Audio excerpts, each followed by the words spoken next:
I'd like to call to order a regular meeting of the Town of Superior Board of Trustees for January 26, 2009. I'd like to welcome everybody on this very chilly evening. I don't think I've quite warmed up yet. Phyllis, if you would call the roll. Okay. Mayor Andrew Muckle. Here. Mayor Pro Tem Lisa Skumatz. Trustees Joe Sorelli. Here. Dana D'Souza. Here. Elia Gagoris. Here. Eric Rosenfeld. Deborah Williams. Here. Town Manager Scott Randall. Here. Town Attorney Jeff Tucker. Here. Town Clerk Phyllis Sargent. Thank you very much. Item number 3, approval of the agenda. Are there any changes to tonight's agenda?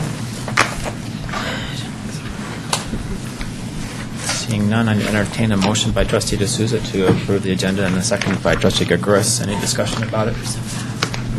All in favor? We don't even know we're doing it. Unanimous? Thank you.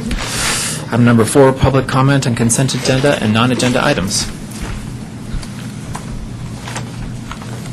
Yes, I just want to start. Yes. Good evening, Board. Good evening. Good As you evening. know, I was, this is pertaining to the south end of town's improvement, which I disagree with you, it's a disgrace. We're talking about the improvements on the south end of town. The new pavement we got down there, the new gutters, you know, south Oh, end. of original Douglas town. Street. To Second. the railroad. I was down there with every one of you people. I begged every one of you to do that street right. That street measures 7 feet from the fence line to the pavement, 23 feet from the west pavement to the other fence, and I asked you to center the road and do it properly. You have created a disgrace down there. It's a safety problem. You didn't include curb to curb, flow line to flow line is 23 feet. That is a problem to me of a safety factor with the fire department. You did not follow procedures. You allowed these people to sign this contract with these people that's doing the work, construction work, the town manager and the public works director.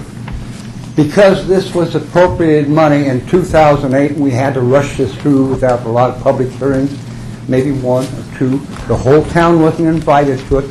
So I'm disgusted about the procedures we're following here.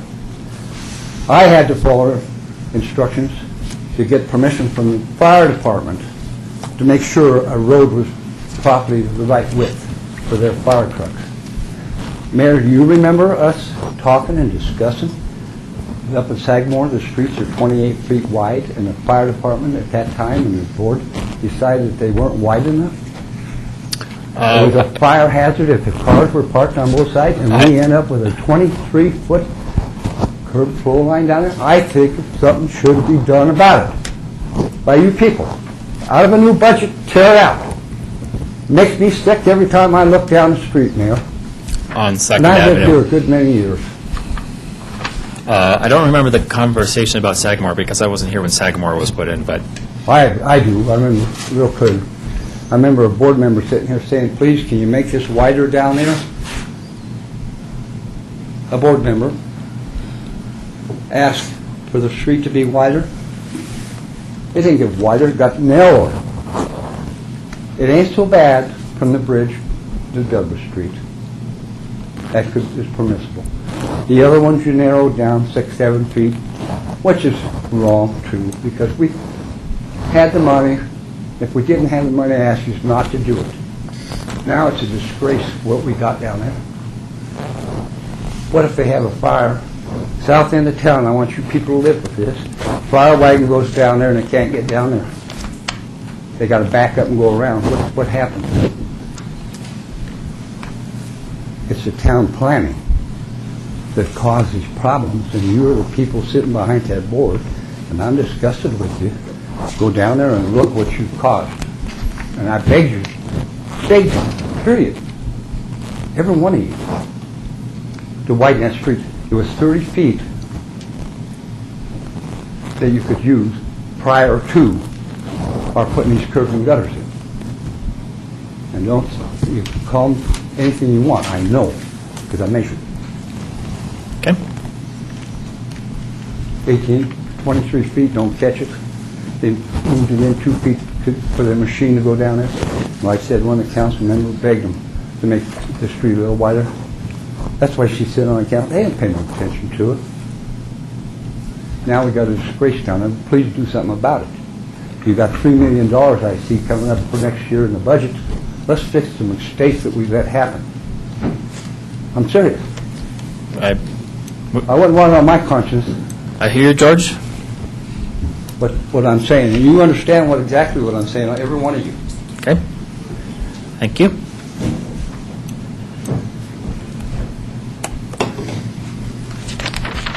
George Kupner, 7520 West Cold Creek Drive. I haven't seen you guys for a while. Nice to see you. I want you to forget my name. When we go west on West Cold Creek here, and you do look down 2nd Street, I swear, but after you look past the bridge, it looks like we built a bike path instead of a road. And it is a danger. I mean, if 2 cars are parked, you can't get through. That looks like honestly looks like a bike path instead of a road. And we do need to back up and fix it. It's pretty funny. I mean, pretty expensive bike paths, $500,000-$600,000. You guys really need to take a look. And I don't know how we're going to fix it, but we are. And we need to pay attention to who's signing off on things that are getting narrowed and saving money at this particular point, but in the long run, it's going to cost us double. I mean, I don't know how the proper way to fix it is tear it out and do it right. I agree. I think all the streets ought to be 60 feet. That way it's safe for fire trucks, snow trucks, and everything else. And the original streets were all 60 feet for a reason. I wish you guys would sure look at that and fix our bicycle path. Okay. Thanks. Although I have to say that when I drive through there, the dirt is a little hard to handle at the moment, but the rest of the streets, I think, are quite good, and I think that when the rest of the asphalt goes in, it's going to be good as well. So I'm not sure that this really applies to roadways, but, the beauty is in the eye of the beholder, so I think that actually the streets look pretty good down there now, so just from my perspective. So additional public comment on consent agenda or non-agenda items, welcome. Good evening, Larry Dorsey, 940 Riverbend Street, Superior, and here tonight, as I usually am, speaking for the Historical Commission, backed up by Karen and Wally Gorski. And in your packet, you'll have the meeting notes from the Historical Commission, and in those notes, item 1B, you'll notice there's a new mission statement. And I'm here just to tell you that the Walagorskis and I are available to answer any questions about how that came about. To get a little bit of background, we had to come up with a more systemized way of acknowledging donations. And in the process of doing that, we came up with a form. There seems to always be forms involved. And we borrowed a lot from museums and historical commissions and from all around the area. And all of them had the mission statement as a part of the donation agreement, the copy we give to the donor. For example, it should have a mission statement on it because it would tie in, the donation would tie into the, should tie into the mission statement. So someone wants to give something that's inappropriate, we've got that baseline to operate from. So there is a revision then to the bylaws necessary. And because the mission statement of the bylaws is different than this one, and so what we approved at the commission meeting last week was to replace the existing mission statement with this new one, that, as you see it there in your minutes. And so that's just the background behind it. And we thought this was a little bit crisper, a little bit more life to it than the original one, and seems to still be fitting or apt, and maybe even better. So Excellent. So is this the same one that's, so this is somewhat different from what, the board looked at the mission statement that I guess from before at a different work session, so this looks a little different from that one. Correct. There were two other changes at a previous meeting that the Historical Commission suggested that they make. One was an amendment to the bylaws regarding the role of the secretary and the vice chair. Right. And the other one was adding some specific language to their charge or duties of list of responsibilities, including, and my notes are showing, promoting and educating the community. Right, was that's an what I add remember. in their charge. This would be another one, but we're in that process of reviewing and revising all of them, so I'll make a special note to include the revised mission statement as well. Great. But the board endorsed those earlier ones. Yeah, all right, good. So, there's another one. This is another one, perfect, and I don't We, see anybody having any concern about it. Yeah. All right, yeah. And the work plan, it was referred to in here, is that, Yes, did I, maybe I didn't. We're receiving all of them. We've asked each of the Okay. 5 advisory boards and commissions, and I believe it's on your schedule for the second, I want to say the second meeting in Great. February, at which time all 5 would be presented to the board for review, comment, and approval. Great. yeah, so that's also completed too, and I don't know if it's not in the packet yet, I guess, then. No. Yeah, so it's coming. We did get a work plan for, It might have been attached to the meeting minutes. They're all working on it. We haven't gotten all 5 of them done. Great. Yeah, Trustee ours D'Souza. is finished and approved by the commission, so. Great. Trustee D'Souza. I just had a question on when something like this is revised, does this need to go past legal as well to make sure before we, or is it just something the board can approve? I mean, this one's pretty benign. These are benign. Okay, all right. Just asking. Thank you. Great. Okay. Any other questions? Okay, thanks again for all your hard work, appreciate it. Well, thank you. thank you. Any more public comments? Seeing none, presentations, we don't have any tonight. Item number 6, consent agenda. A is the approval of the minutes for January 12th. B, acceptance of the minutes of the Historical Commission, the Open Space Advisory Committee, the Parks, Recreation, Open Space and Trails Advisory Committee, and the Recycling and Conservation Advisory Committee. Approval of a liquor license renewal for the Conoco Store/Circle K. Approval of liquor license renewal for Sushi Yoshi Restaurant. Adoption of a resolution approving appointments to the Recycling and Conservation Advisory Committee. Doesn't flow very well, but we're appointing people to the RCAC. Adoption of a resolution approving the appointment of a director and an alternate director to the Rocky Flats Stewardship Council. Final approval of an ordinance amending Chapter 5 of the Superior Municipal Code. H, the final approval of an ordinance amending Chapter 8 of the Superior Municipal Code. I, final approval of an ordinance consenting to the voluntary installation of renewable energy improvements and energy efficiency improvements on private property in town. And J, adoption of a resolution approving an agreement with Enterprise Management for Geographic Information Services. With that, I'll entertain a motion by Make a trustee. motion to approve the consent agenda. By trustee Gregorio. Wait a second minute. Oh, Can I answer or ask a That's a question? second, but trustee Williams, thank you very much. Any questions? If you raise your hand. you just second. You get the second. I think you have a question. So, yes, you have a question. Okay, and I did second. That's good. That's fine. My only question is on J. I just was curious what the upfront costs were to transfer the GIS database from Red Oak to Enterprise Management. I'm guessing Matt is on his way in here as we speak to answer your excellent question. Who shows up? I'm sorry. I should have, when you walked out, I should have seen you. Matt Mangley, town staff. I'm expecting no more than $2,500. The company we've selected did the initial upfront setup for the town when we first started with this program. So it's just basically transferring all the files from our current provider to the new provider, so it should be pretty minimal. Okay. Thank you very much.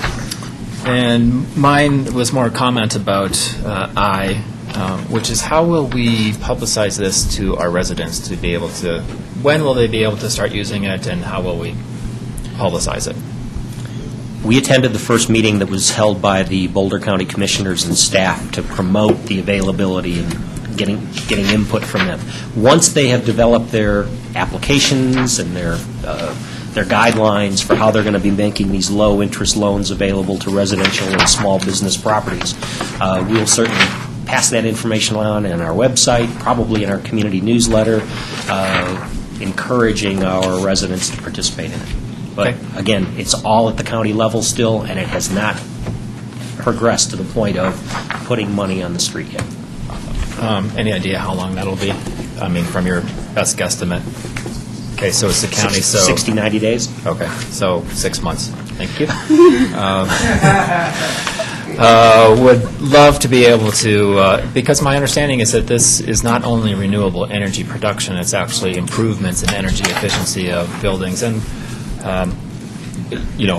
we all have homes that could improve their energy efficiency through whatever. Window replacement, additional insulation, Right. no doubt about it. And especially true probably in maybe the original part of town that especially could take advantage of this program. So, all right. Thank you very much. I think we're spending some money, so unless there's any further questions, all in favor? Phyllis? We are spending money? Yes. Yes. Williams, Yes? Muckle, Yes? Gregores, Yes. D'Souza, Yes. Sorelli. Yes. Okay, thanks. Trustee Williams, we're on 7, reports, questions, and issues. Anything from you?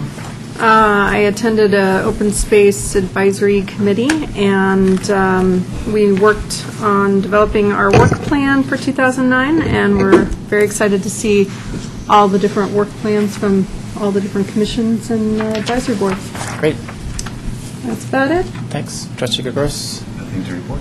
Trustee D'Souza? I attended a DRCOG meeting with Trustee Sorelli, and one of the things that came up at that was we had Senator Gibbs came in and spoke about the FASTER bill, which they are looking to introduce. They haven't introduced it yet because they're still working on trying to get the language right. And FASTER is Funding Advancement for Surface Transportation and Economic Recovery. And I guess in DRCOG, some of the concerns that DRCOG has was that while there are 126 bridges in the state that are in desperate need of repair, it only covers about 125. The one that's not included in that is the I-70 aqueduct one, which, because of the size of the price tag for fixing that, they decided just to leave it out of that. And there was some concern over that while most of the money is going to probably be raised in and around the Front Range area, that if we don't concentrate some of that money on fixing some of the major infrastructure in and around Denver, that it'll just go out and disappear and not get raised. And the other issue on that one is tolling, because it will allow for areas to toll within their own jurisdiction, and there's some concern as to whether or not that money that's tolled, again, is going to go outside from the area that's being tolled. And so one of the suggestions was that if we allow the tolling, that it be with the money stay within the area that the toll takes place in. And then we also went over some of the different bills that are coming up. And the other one that was of note, I think maybe also for Superior residents, is the one that would, it's called, it's House Bill 1114, and it's one of the ones that would transfer a lot of the state highways into local governments without any funding, and that's one that DRCOG chose to oppose as well, just because there's a lot of tricky questions as to how that's going to happen and who's going to take over the maintenance of that and who determines. One of the things was who actually determines whether or not it's going to get sent to local jurisdiction or not. So just some of the ones to look out for. Thanks. In terms of the FASTER bill also, obviously we have some tolling in Colorado, but it would allow tolling of existing roadways, which would be a fundamental change in how we've tolled, and I think that would probably raise some concerns for a variety of people.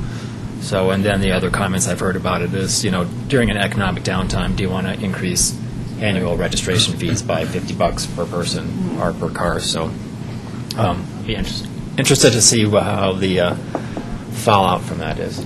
Well, and I think with Dr. Cog, they're in support of doing something because, I mean, they're kind of looking at this bill as a wake-up call to residents that our roads are in disrepair, and the money has to come from somewhere. We're not going to, we have a huge shortfall from the federal government. We need to make up a huge difference.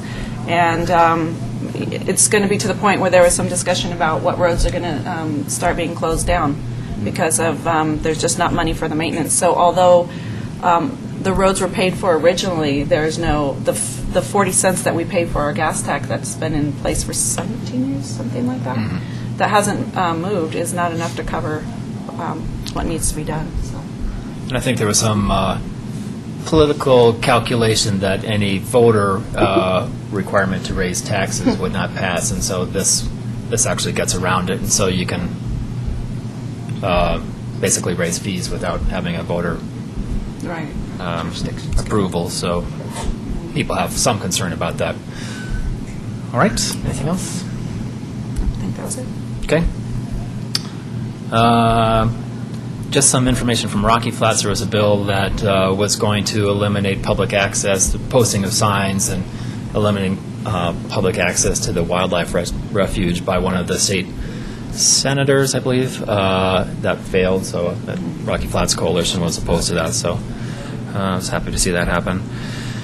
Tomorrow is the US 36 PAC meeting to go over the final EIS. I think that that's going to be relatively non-controversial. The only remaining thing is what to do with the acceleration, deceleration, and possible bus lanes between McCaslin and Foothills Parkway. And I think where the dust will settle is that it's it'll be cleared from intersection to intersection, that there will be acceleration, deceleration lanes up to the crest of the hill, and that when is required, then that it will be completely built for possibly HOV and bus, but wouldn't be a general purpose lane. I won't be at the meeting, but that's my guesstimate of what's going to happen there. So, Mr. Randall, I see you approaching the mic there. I want to choose my words wisely. The mayor puts as favorable a spin on that as possible. This has become an issue of Boulder County versus everybody else. And in fact, the most recent derivative was it's fine to increase capacity out of Boulder, but no increased capacity into Boulder, which is incredibly short-sighted if our intent is to improve the functionality of US 36 and make sure that it doesn't become a dead end at McCaslin. It seems like there is strong coalition amongst the entire partnership along 36, with the exception of those two potential partners. And we need to bring every influence that we possibly can, particularly on Boulder County, to remind them that they represent Boulder County and not just Boulder. But I'll get off my soapbox. Although Boulder County was the one that supported approving the full clearance of the right-of-way during this EIS, and it was actually the city of Boulder that had some consternation about that. So, but that is my best guess of what's going to happen tomorrow at the PAC meeting. Had met for Saturday or Sunday coffee over at Super Joe's with our current State House rep, as well as Senator Gibbs. I thought it was Friday. I think it was. Was it Friday? I don't remember when it is. It was probably my Sunday. I don't know. Some morning I went there before I had to do something else. But it was good. It was actually very well attended. I offered to them that we would love to hear from them at a town board meeting sometime in the future. I sent them an email. I haven't heard back from them yet, but hopefully that'll occur. And they said they would be making contact with Jared Polis as well to see if he'd be in town and be able to come to a meeting. I can't guarantee any of those things, but I think it would be nice for our residents to be able to meet our state and federal legislators. That's all I had. Trustee Easterly. I don't have anything to report. I do have a question. We had some discussion about possibly having a work session on the maintenance plan, and that Scott indicated that it would be very difficult to schedule anything on our regular Mondays. I would support an off Monday if to have that. A work session, I think, would be good. I know it's difficult to get everybody at an off Monday, but as many as we could might be good if others are agreeable to that. I would like to have that as well. Have a chance to go over the plans in more detail, just so we have a better understanding of it. Okay, so That'd be fine. would have to be on an off Monday, so Phyllis, perhaps you could send out some emails reminding us of what the off Mondays will be and what the attendance could be at one of those meetings. Okay? The only one available in February, because of the holiday on President's Day, would be the 2nd. And I think we had already, That's the one I can't make. we got, can do it. there were at And least, you're asking for it. there were a couple of people that couldn't make that Yeah. because we had talked about the library services discussion that night as well. So we'll continue to poll for off Mondays. Appreciate that. And it could be, I don't have my look ahead in front of me. It also, potentially could be part of an agenda item of a regular meeting, depending on how late. We Yeah. don't want to be here till midnight, but if there's a meeting that had a relatively smaller Could be a presentation. numbers, I think would be great. So I don't think that The 9th is it would require a whole bunch of time for that. we already have a work session on the 20th. I had a thought, so whether or not, I don't have strong feelings one way or the other, but is this something that you want the Planning Commission to either attend or look at, or is this I something for think the whether board? we would ask them to look at would be after we understood it better. Okay. Okay, fair But enough. they could attend it, certainly. All right. So we will poll for dates. Okay. All right. Anything else? Mr. Randall? Some items from the digest and some other board follow-up items. Reminder that we are still looking for a board volunteer to serve as the liaison for ProStack. We have the rest covered. The mayor talked about the meeting with area legislators and the suggestion that we invite them individually, not as a group, but individually to future board meetings. Yes. Oh, I can do that. ProStack? Third Wednesday? Okay, great. Do we need to do this officially, or is Oh, this? sorry. No, no. We will do that. Do you want to do it officially? All as a bunch. Okay. Both for board edification as well as the public. We will be proceeding with the installation of the new traffic signal sequence for the westbound McCaslin Bridge, westbound 36 access ramp, where it will soon be changing, I can't tell you the specific date, but soon be changing to a left turn on green arrow only. And that's in response to the heavy traffic accident reports that we've had there over the course of the last 2 years. And just so it's, Yeah, because I wanted to. go ahead. No, I just had a question. You said Alex had reviewed that, but it was in response Concurred that of... it was the appropriate way to control trying to cross the 3 lanes of traffic at that location. Can we just keep it green all the time? Green arrow. And this And is shuts southbound McCaslin, yeah. so this is coming basically from Superior going to Boulder, that Correct. direction? Yeah. Correct. Okay. Right now, there is a limited green cycle, but it also allows a left turn on green. Right. That's the turning movement we want to ban. Because actually, as you approach that intersection from the north to the south, there's actually 4 lanes. And there's 3 lanes coming across the bridge, and then there's also the right turn ramp onto northbound. And again, I think we identified 33 accidents over the course of the last 2 years. Really? Oh, my gosh. I mean, I see people hesitate and all kinds of things. And but so that many. a red arrow is going in, or just a sign, Both. It'll stay a red arrow at all times, except when you have permission, and it'll say left turn on green arrow only. The other cautionary sign that we'll be putting up, which will be a temporary sign, is that this is a change in the traffic movement. We'll be able to tell people in advance that this is changing. Okay. So much of that is just done by history. Right. A reminder that the Boulder Valley School District will look at the land swap agreements tomorrow night. It's on their consent agenda. We've been advised that there are no issues or concerns. And the last was the report on web streaming, that we actually went live web streaming last meeting. It functions properly. It's also available, so our future meetings, both Plan Commission and Town Board, both televised and on the internet, archived and retrievable from our website, and it's a great tool. And you can hone down to the specific agenda item. You don't have to wait through the whole meeting or fast forward through. You can go specifically to the item that you want to hear about. So we think from a staff perspective, we're going to find a lot of value in it as well. Bypass the boring stuff. So I looked at that, and it is fantastic. It is such a great tool, and I think it'd be good for board members to look at that. It's easy to remind yourself of something that happened during a meeting, and the quality is better than the television. I mean, it's absolutely fantastic. So congratulations to staff for instituting that. So. And then the last one, we shared with you 2 weeks ago, we had the discussion about how to enhance communications with advisory boards and commissions. I'd received some offline feedback from many of you, but I just wanted to make sure that the board was comfortable with the guidance that I attempted to summarize, because our next step is I would like to schedule that meeting with the 5 committee chairs as soon as possible, ideally within the next week or so. So if there's comfort that we nailed it, this is what the board wants to communicate, I will convene that meeting with the 5 chairs at their earliest convenience. Again, hopefully within the next week to 10 days. It'll probably be the first of next week.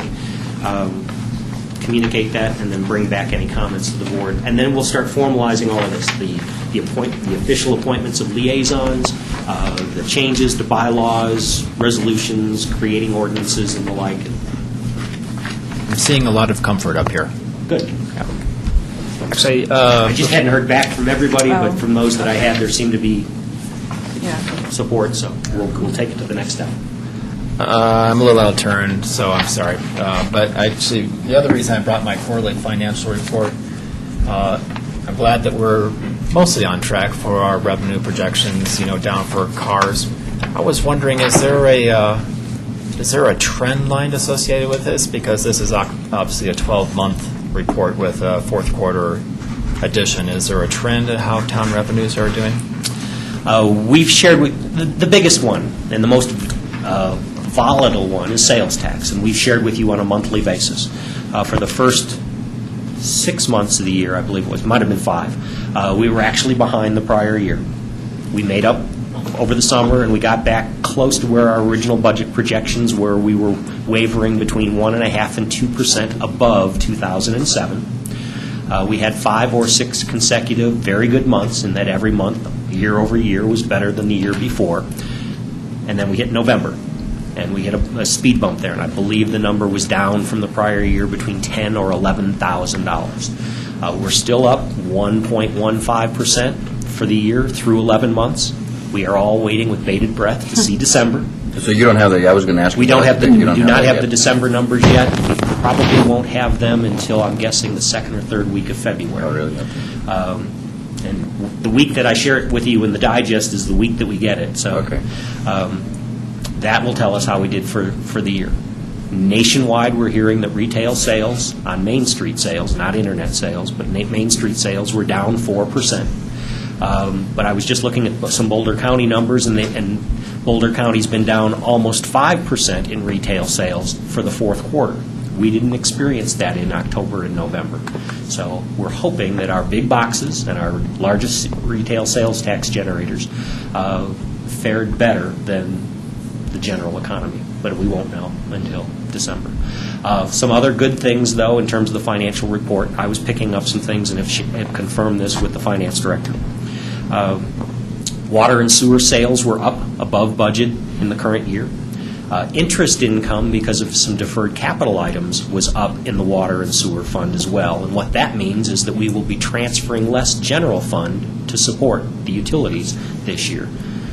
Bottom line, we anticipated when we presented the budget and the board approved the budget in October that we would end the year with about a $90,000 general fund surplus. Very optimistic, very confident that we will end the year greater than that, which means a greater transfer to the capital improvement fund, because our policy was that we will take whatever surplus is in the general fund, transfer it into the capital improvement fund, so that we can maintain our streets and do our park amenities and maintain what we have. But I won't have that number until the end of February. Okay. Obviously, we should pat ourselves on the back, not necessarily for the revenues that we've had, but, our our reserve policy, we'll be able to weather some storms, but if we need to keep a close eye on our finances here, because as we're all aware, there are cities and towns throughout the nation for sure, but even in our state here that are furloughing people, not hiring back positions. So, we just need to be very cautious about how our revenues are going to be. And we've seen the city of Boulder that in 2 different swaths within the last 3 months have made $1.8 and $1.8 million reductions in their 2009 spending plans. I think we shared some information that the department heads have done a cursory review and said there were certain things that they could certainly do away with, certainly defer capital items that we could defer, and a number that generated roughly, I believe, was 3% of your general fund. And we'll be monitoring revenues and expenses on a monthly basis, and if we need to implement some of those or anything that might be more drastic, and we'll share it with you before we do it. But Okay, great. I think we're on top of it. All right, thanks. Mr. Parker, anything from you?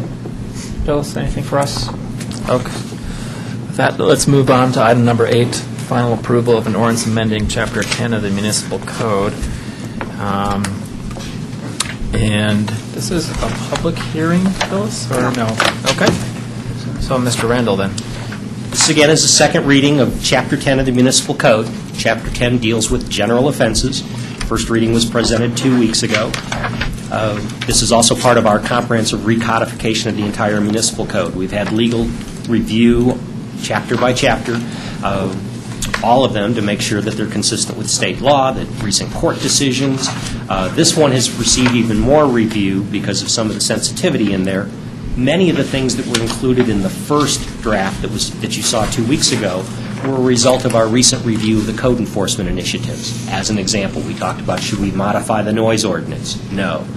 Should we modify the procedure or the rules regarding garbage containers on the sidewalks and on the streets, when they can go out, when they have to be back and the like, and the board endorsed that one. So a number of the things that are included in here were things that came out of your code enforcement review last September. At the last meeting, the board raised 4 more that we've attempted to address and have responded to, and they had to do specifically with parental responsibility. And in fact, you've received a separate memo from the town attorney explaining why the recommendation is to delete parental responsibility from our municipal code, both because of the redundancy that exists with state law as well as some of the enforceability concerns.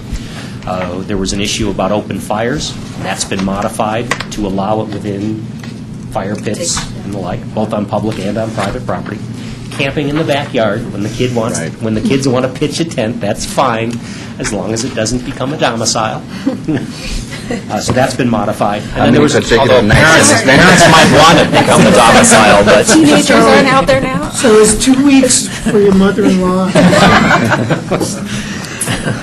This is being recorded, Mary. okay, good point. All right, sorry. And then the last one, the last modification as a result of the board's request was the incorporation of domestic partnerships in the calculation of unrelateds, that if it's a recognized domestic partnership, it's permissible. It doesn't count against you, if you will, when it comes to the no more than 3 unrelateds in a household. Okay. Questions from the board? Comments? Anything? I just want to say this was a lot more interesting reading than some of the other ones that we've got. Okay. All right. Any public comments? Anybody want to comment about this agenda item? If not, I'll entertain a motion by Trustee Sorelli.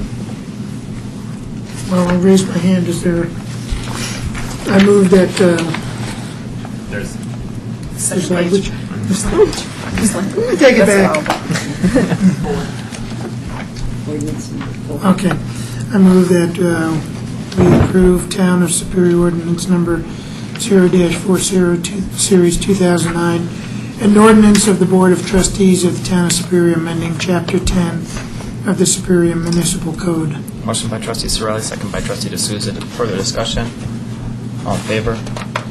It's unanimous. Thank you very much. Thank you to staff for all the hard work. It's I'm not sure I'd go as far as interesting reading, but it was good work. So, all right. Item number 9, Didn't think I'd see this coming back around, but Mr. Randall. I'm pleased to be presenting this one. Agenda item 9 is a motion asking the board to approve terms and conditions for a conceptual agreement between the town of Superior and the city of Louisville regarding continuation of library services.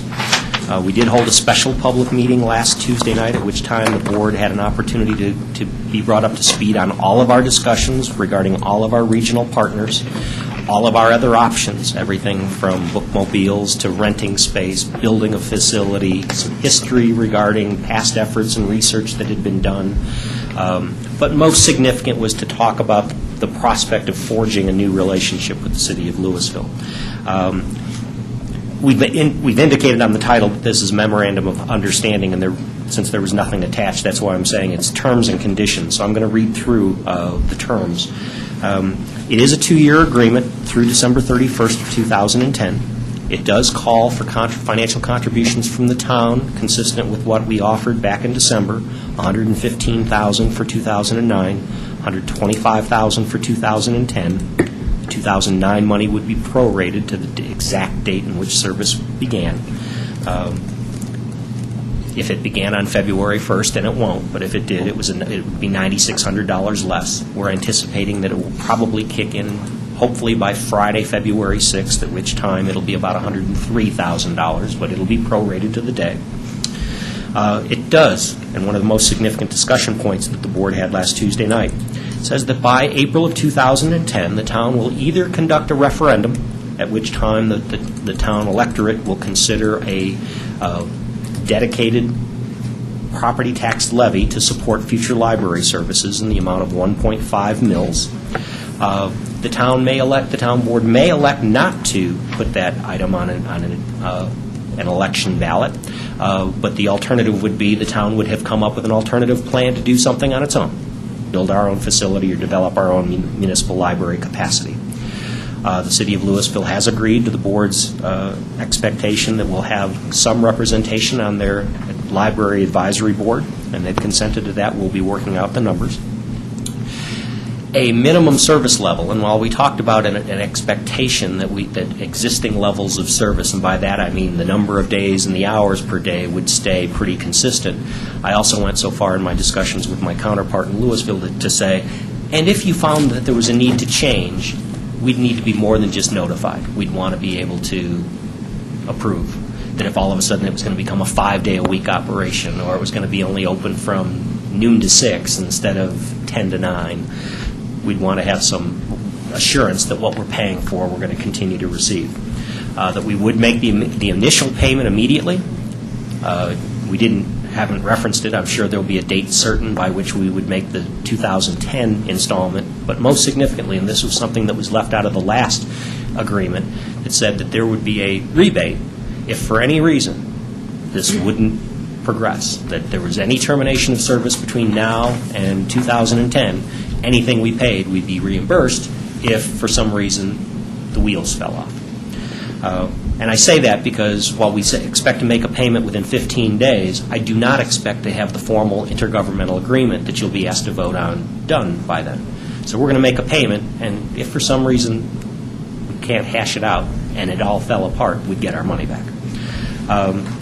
We did talk about the future obligations, that everything's based on an annual appropriation, and we're all very clear on what that means, that if the board doesn't appropriate the funds, we're not under any obligation for future agreements, which effectively means that we have a minimum of a 12-month notice provision if services either under this agreement or a future agreement were to cease.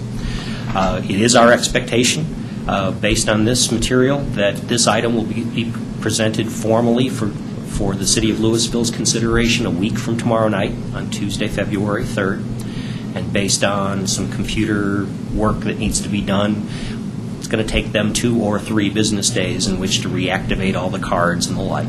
But we are optimistic that we can have service initiated for our residents by that Friday. So I'm calculating in anticipation of service on February 6th. I'd be glad to answer any questions for you. Trustee Williams?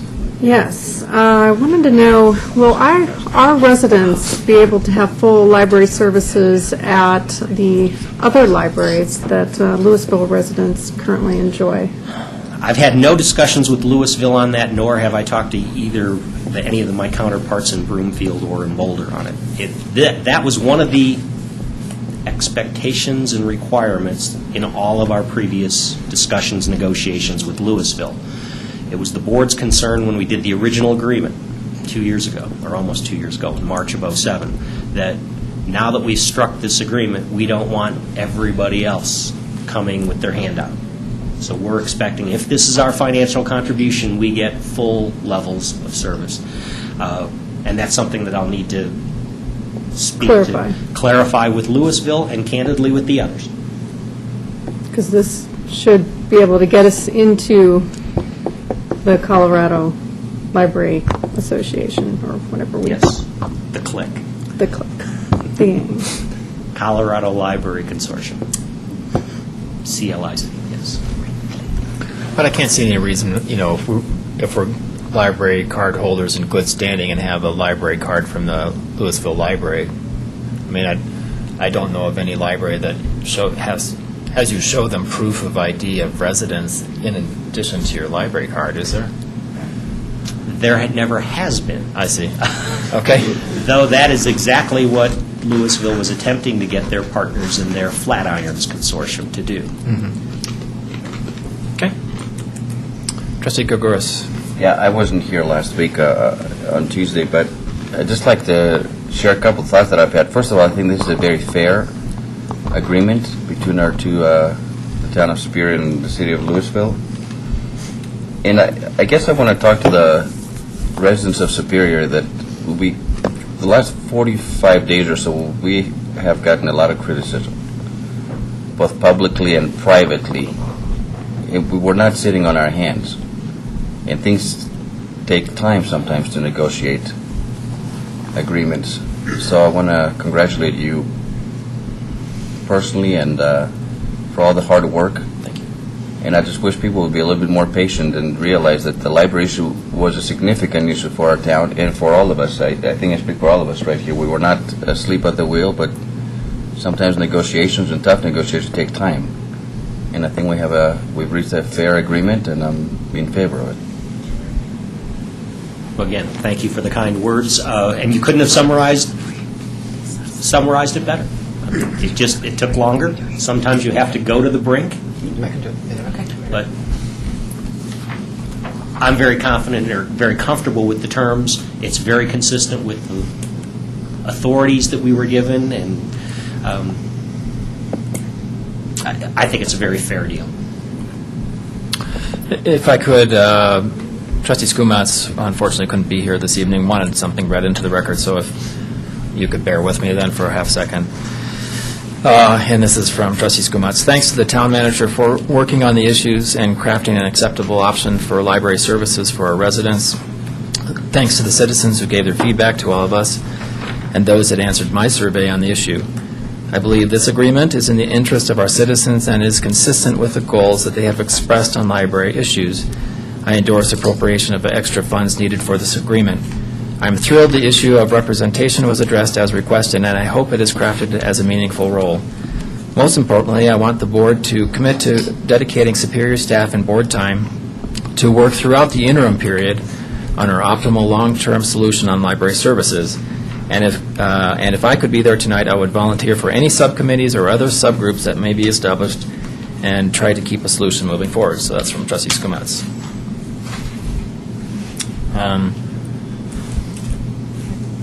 What's that? I had something I wanted to say on that. Sure, Trustee D'Souza.